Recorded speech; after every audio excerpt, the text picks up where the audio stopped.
बिस्मिल्लाहिर्रहमानिर्रहीम। अस्सलाम वालेकुम स्टूडेंट्स। इंग्लिश के ग्रामर का एक और लेक्चर लेकर आपके सामने हाजिर हूँ। ये है जी एडजेक्टिव क्लॉज। हाँ जी, ठीक है जी। ये आपने एडजेक्टिव या एडजेक्टिव भी आपको पढ़ाया गया होगा। वो आपने सिंपल एडजेक्टिव लफ्ज़ सुना होगा, लेकिन ये है एडजेक्टिव क्लॉज। ठीक है, क्लॉज मैंने आपको पहले भी बता चुका हूँ कि क्लॉज जो होते हैं ना वो पार्ट्स होते हैं, यानी एक फ़िक्रे में एक या दो या इससे भी ज़ायद क्लॉजेस हो सकते हैं। एक मेन क्लॉज होता है और बाकी के जो हैं वो सबऑर्डिनेट क्लॉजेस होते हैं। तो क्लॉजेस की भी मुख्तलिफ़ अक़साम है, उसको आप छोड़ें। फ़िलहाल आपके लिए जो है वो ये बात देखने की है कि वही मैंने जो है जैसे आपको बताया हुआ है कि आपको ग्रामर वाला जो आखिरी पोर्शन होगा ना 5 नंबर का, उसमें जो वो मुश्किल जो चीज़ पूछ सकता है ना वो यही वाला होता है, क्लॉज वाला, कि ये कौन सा क्लॉज है। वो एक सेंटेंस देगा, उसमें से फिर जो क्लॉज होगा उसको उसने बोल्ड लेटर में लिखा होगा राइटिंग में, और या फिर उसको अंडरलाइन किया होगा और कहेगा कि ये कौन सा क्लॉज है। तो आज जो सबसे पहले मैं आपको बताने जा रहा हूँ वो है एडजेक्टिव क्लॉज। ये क्या होता है, करता क्या है, जैसा कि आप देख सकते हैं।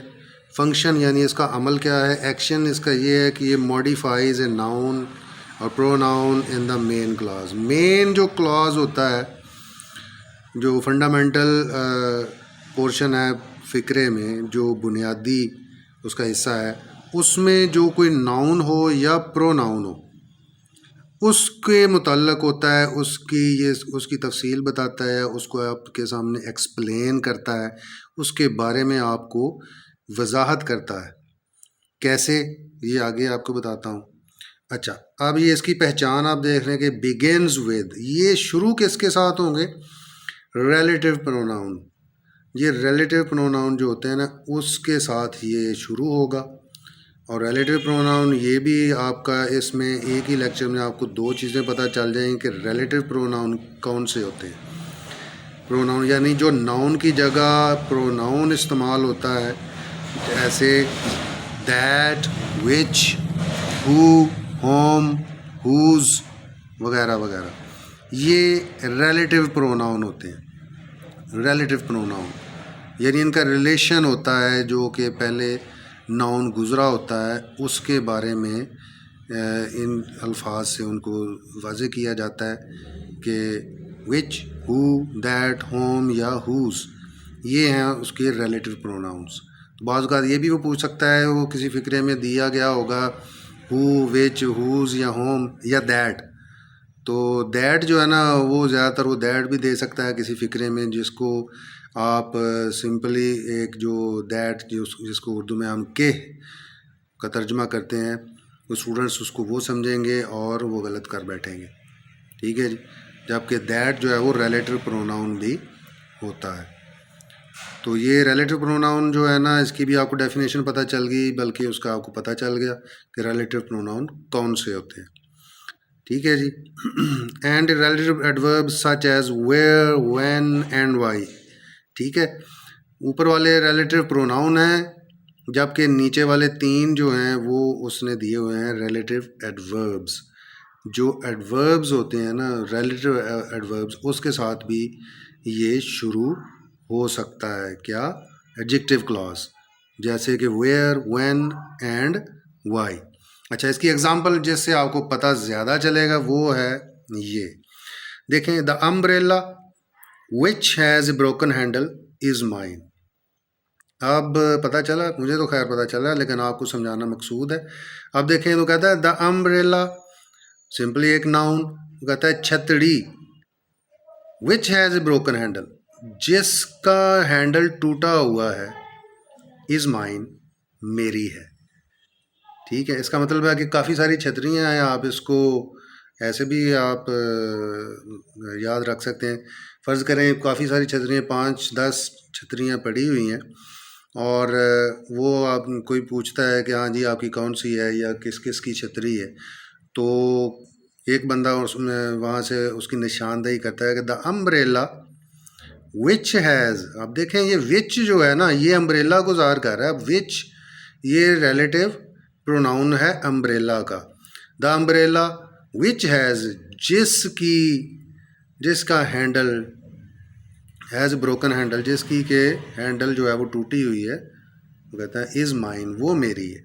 वो अब निशानदेही इस फ़िक्रे के मुताबिक वो निशानदेही कर रहा है, उसकी निशानी बता रहा है कि ऐसी छतरी जिसका हैंडल जो है वो टूटा हुआ है या जो मुट्ठी जिसकी टूटी हुई है वो मेरी है। क्लियर हुई बात थोड़ी? ठीक है जी। ये अम्ब्रेला जो है ये नाउन है, द अम्ब्रेला छतरी। अच्छा, अम्ब्रेला को अब वो प्रोनाउन इसको दे रहा है विच। ठीक है जी। जो हैज़ ए हैंडल, जो रखती है टूटा हुआ हैंडल, इज़ माइन, वो मेरी है। ठीक है जी। ये मैंने आपको लफ्ज़ी तर्जुमा इसका कर दिया। ओके जी, आगे आ जाएं जी। मज़ीद आपको एग्ज़ाम्पल्स जो कि फ़िक्रा दिए हुए हैं उनसे आपको वाज़ेह करवाता हूँ। पहला फ़िक्रा है जो कहता है a person who acknowledges his mistakes is admirable. या कुछ लोग एडमायरेबल भी आपको ये पढ़ाएंगे।